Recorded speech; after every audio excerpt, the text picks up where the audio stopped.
बिस्मिल्लाहिर्रहमानिर्रहीम। अस्सलातु वस्सलामु अलैका या रसूल अल्लाह व अला आलिका व अस्हाबिका या हबीब अल्लाह। अस्सलामु अलैकुम मुअज़्ज़ज़ नाज़रीन व सामीन, उम्मीद करता हूँ कि आप सब अल्लाह के फजलो करम से ठीक हैं और अल्लाह ताला से दुआ करता हूँ कि अल्लाह ताला आप लोगों को खुशो खुर्रम रखे और आप लोगों की तमाम तकालीफ परेशानियों को दूर फरमाए। आज की वीडियो का अनवान है, हज़रत खदीजा रज़ियल्लाहु तआला अन्हा ने रसूलुल्लाह सल्लल्लाहु अलैहि वसल्लम को शादी का पैगाम भेजा तो उस वक्त रसूलुल्लाह सल्लल्लाहु अलैहि वसल्लम की उम्र मुबारक कितनी थी।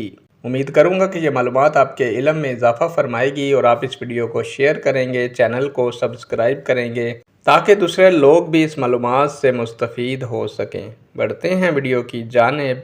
प्यारे दोस्तों, जब हज़रत खदीजा रज़ियल्लाहु तआला अन्हा ने रसूलुल्लाह सल्लल्लाहु अलैहि वसल्लम को शादी का पैगाम भेजा तो उस वक्त रसूलुल्लाह सल्लल्लाहु अलैहि वसल्लम की उम्र मुबारक 25 यानी 25 साल थी। नेक दुआओं के साथ आपसे इजाज़त चाहूँगा। अल्लाह ताला आपका और मेरा हामी और नासिर हो। अल्लाह हाफिज़।